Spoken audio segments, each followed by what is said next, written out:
এটা ভীষণ অবাক করা ব্যাপার। এরকম ঘটনা কি করে ঘটতে পারে? তারা জানে যে শিশু, নারী এবং নিরপরাধরা মরছে, তারা জানে সেটা। যে মানুষগুলো আঙুলের খোঁচায় বোম্ব রিলিজ করেছে তারা জানে এসব। তোমাদের কি হৃদয় বলে কিচ্ছু নেই? কি করে তুমি বোমাগুলো ফেলতে পারলে? আমরা এই লজিকটাই বুঝে উঠতে পারি না, রাইট? কারণ আমরা ভাবি আমাদের মতো তাদেরও বিবেক আছে, এজন্যই বুঝে উঠতে পারি না। আমি নিশ্চিত আপনারা সবাই রাফাতে ফেলা বোমাগুলো দেখেছেন। হয়তোবা আপনি দেখেননি, ভিডিওগুলোর দিকে তাকাতেই পারেননি। চতুর্দিকে আগুন জ্বলছে, একটা গণহত্যা চলছে, লোকজন তাদের সন্তানের মৃতদেহ বুকে আগলে রেখেছে। ভীষণ ভয়ানক বিভৎস দৃশ্য। আমরা যে ভিডিওগুলো দেখতেও সাহস পাচ্ছি না, সেই বিভৎসতা বাস্তবে সেখানে ঘটে চলেছে। ভিডিওগুলো দেখা মানুষের মধ্যে বেশি কষ্ট পাচ্ছেন সেই সব ফিলিস্তিনিরা যাদের আত্মীয়রা সেখানে রয়েছে। ভিডিও দেখে মনে প্রশ্ন জাগছে, ওই জ্বলন্ত শরীরগুলোর মধ্যে আমার প্রিয়জন নেই তো? মুখগুলো দেখে প্রিয় মানুষদের চেনার চেষ্টা করছে। দোয়া করছে ইনশাল্লাহ আমার কাছের কেউ এখানে নেই। দৃশ্যগুলো দেখে এত সব উৎকণ্ঠা তাদের মাঝে। কিন্তু দুঃখ পাবেন না, ভয় পাবেন না, হতাশ হয়ে যাবেন না, কারণ দি অর্গানাইজেশন অফ ইসলামিক কোঅপারেশন গতকালকের রাফা আক্রমণের তীব্র নিন্দা জানিয়েছে। হতাশ হবেন না। কেন হতাশ হচ্ছেন? দেখুন, নিন্দা জানানো হয়েছে, এখন সব সমস্যার সমাধান হয়ে যাবে। যা ঘটেছে তাতে অবশ্যই আমরা কষ্ট পাচ্ছি, কিন্তু তার চেয়েও বেশি কষ্ট পেয়েছি মধ্যপ্রাচ্যের তথাকথিত নেতাদের বিশ্বাসঘাতকতায়, চুপ থাকায়, বিশ্বের বড় একটা অংশ আওয়াজ না তোলায়। এটা আমাদের অনেক বেশি কষ্ট দেয়। ইন্টারন্যাশনাল কোর্ট অফ জাস্টিস বলছে আক্রমণ বন্ধ করো। কোর্টের সিদ্ধান্তগুলো একেবারে পরিষ্কার, কিন্তু এখানে বাবা মার বিগড়ে যাওয়া এক সন্তান আছে যে বন্য পশুর মতো বারবার আক্রমণ করেই যাচ্ছে। যদি মধ্যপ্রাচ্যের সব নেতা একসাথে বলতেন আমরা তেল সরবরাহ বন্ধ করছি, আমরা নিষেধাজ্ঞা জারি করলাম, মানে ইসরায়েলের চারপাশের দেশ থেকে আকাশপথ বা সব যোগাযোগে যদি তারা নিষেধাজ্ঞা জারি করত,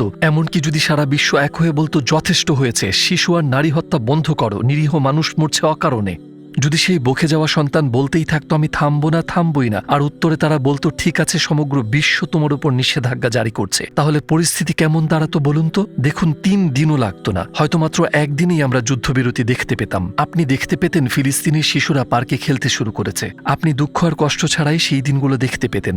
শুধুমাত্র এই ঘোষণা, আমরা নিষেধাজ্ঞা জারি করব। কোনো যুদ্ধ না, কোনো রকেট না, কোনো স্যাংশনেরও প্রয়োজন নেই, শুধু একটা নিষেধাজ্ঞা, আর একদিনেই তারা মানুষ হয়ে যেত। কিন্তু এমনটা হচ্ছে না কেন?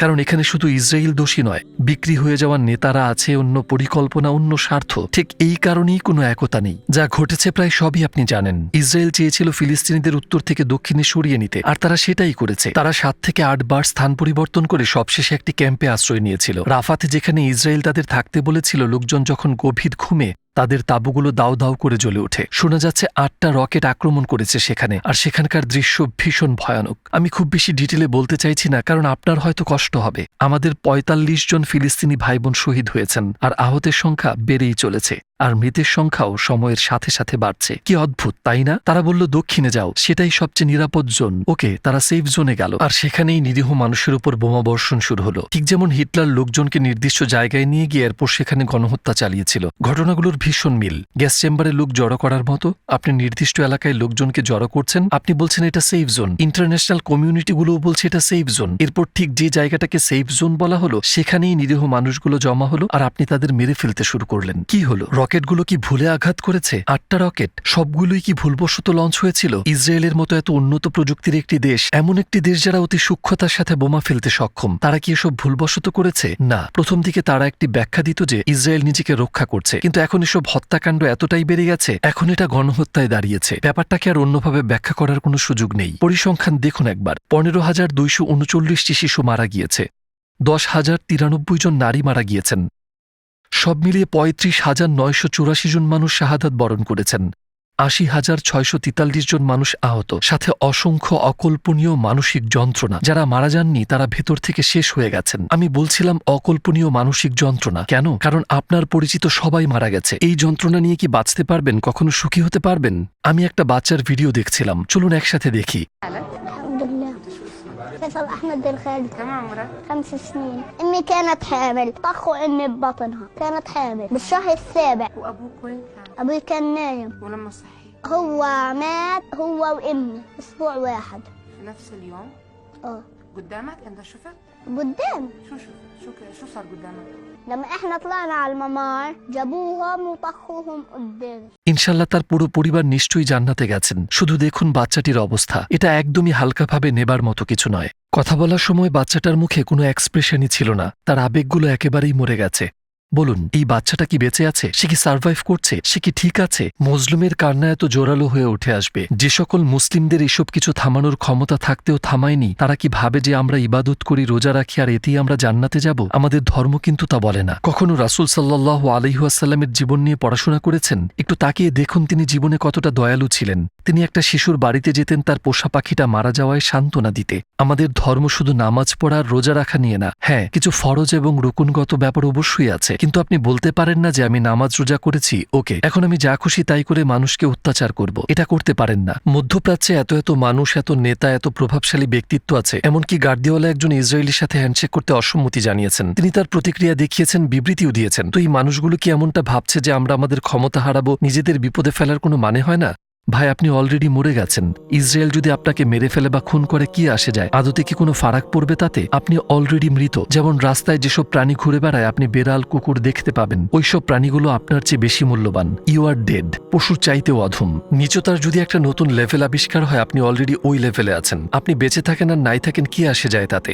বহু বছর পর আপনার নাতি নাতনিরা যদি প্রশ্ন করে সেই সময়টাতে তোমার অবদান কি ছিল দাদু ভাই? ফিলিস্তিনে একটা গণহত্যা চলছিল, হাসপাতালে বোমা ফেলা হয়েছে, হাজারো শিশু মারা গেছে, সে সময় তুমি কি করেছিলে? এসব বন্ধে কোনো সক্রিয় ভূমিকায় ছিলে? আপনি কি বলবেন হ্যাঁ, নাকি আপনি বলবেন আমি ওই গণহত্যা থামাতে পারতাম অথবা প্রতিবাদে কিছু লিখতে পারতাম, একটা পদক্ষেপ আমি নিতে পারতাম, কিন্তু আমি নিইনি, আমি ভয় পেয়েছিলাম, একটা কাপুরুষের মতো ভীত ছিলাম, ভয় ছিল আমি আমার পজিশন হারাবো অথবা আমার স্বার্থহানি হবে। অথবা চলুন আরেক দল মানুষকে দেখা যাক যারা এই পরিস্থিতিতেও চুপ করে আছে। হ্যাঁ, তাদের হাতে হয়তো ক্ষমতা নেই, কিন্তু সে কার সমর্থক সেটা সরাসরি জানাতে হবে, রাইট? এদের মধ্যে যারা সেলিব্রিটি আছেন তারাও অনেকে মুখ বন্ধ রেখেছেন। মানে আপনার একটা অডিয়েন্স ও ফলোয়ার্স আছে। আমরা বিশ্বাস করি এই ইস্যুটার সমাধান এই পথেই সম্ভব। একটা সিরিয়াস পাবলিক প্রেশার তৈরি করে এটা বন্ধ করতে হবে। খেয়াল করে দেখুন আগের তুলনায় এখনকার জনমত কতটা শক্তিশালী। 7 অক্টোবরের তুলনায় অনেক বেশি শক্তিশালী। যখন একটা শক্তিশালী জনমত তৈরি হলো, আমেরিকার সব উচ্চপদস্থ নেতারা পিছু হটতে শুরু করলো। এখন তারা বক্তব্য দিয়ে বেড়াচ্ছে যে আমরা ইসরায়েলকে সতর্ক করছি, তোমরা যদি এসব চালিয়ে যাও আমরা আর তোমাকে অস্ত্র দেব না। তারা এখন এসব বক্তব্য দিচ্ছে কেন? যাতে নির্বাচনে না হারতে হয়। এইসব নেতারা শুধু তাদের স্বার্থটাই বোঝে, অর্থ আর ভোট।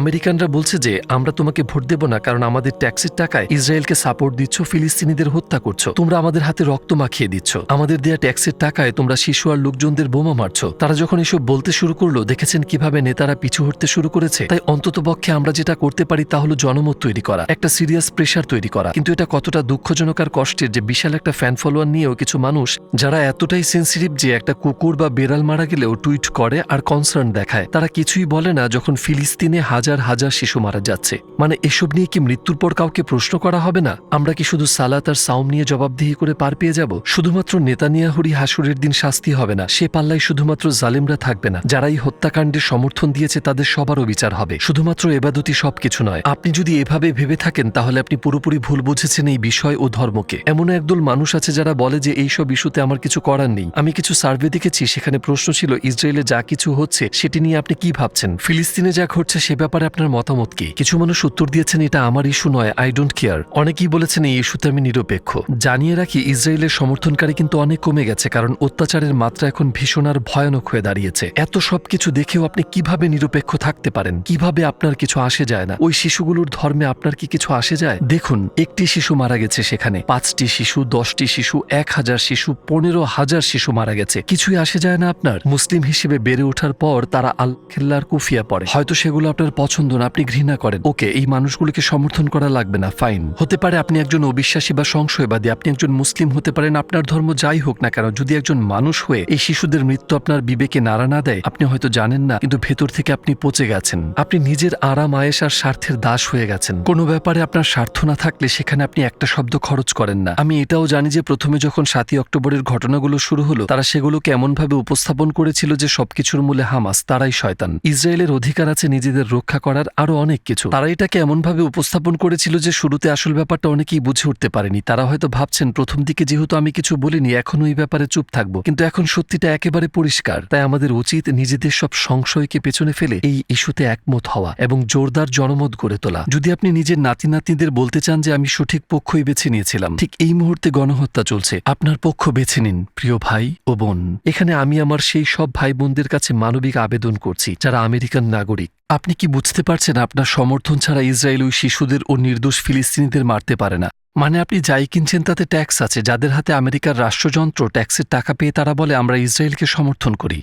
চাইলে পরিমাণটা দেখতে পারেন, ছোট সাহায্য নয়, বিলিয়ন ডলার দিচ্ছে তারা সেখানে। যদি আমেরিকা প্রতিবাদ শুরু করে এই গণহত্যা থেমে যাবে। হ্যাঁ, আপনার উদ্দেশ্য হয়তো সৎ, আপনি হয়তো চাননি এসব কিছু ঘটুক, কিন্তু দিন শেষে আপনার ট্যাক্সের টাকা ছাড়া এসব কিছু সম্ভব হতো না। এই কথাগুলো আমি কেন বলছি? আপনি হয়তো নিজেকে অপরাধী ভাবছেন মনে মনে। হ্যাঁ, আপনি হয়তো ভাবছেন আমার উদ্দেশ্য সৎ, আমার কোনো খারাপ উদ্দেশ্য নেই। তাহলে আমি কি করতে পারি? একটা জনমত তৈরি করুন, বলুন আমরা এই গণহত্যার সমর্থন করি না। লিখুন, শেয়ার করুন, আশেপাশের মানুষদের জানান। ইলেকশনের সময় সঠিক মানুষকে ভোট দিন। এই কাজগুলো আপনি করতে পারেন। শেখ উমর সুলেমান একজন ফিলিস্তিনি যিনি আমেরিকায় থাকেন, তার ট্যাক্সের টাকাও কিন্তু এখানে ব্যয় হয়েছে। আমরা বললাম আপনার কেমন লাগছে এটা জেনে যে এই গণহত্যা আপনার ট্যাক্সের টাকাই হচ্ছে। তিনি বললেন নিজেকে অপরাধী লাগে। হ্যাঁ, তার অবশ্যই কোনো খারাপ উদ্দেশ্য নেই, কিন্তু দিন শেষে সেই টাকা এভাবেই খরচ হচ্ছে। সংখ্যাগুলো দেখুন একবার।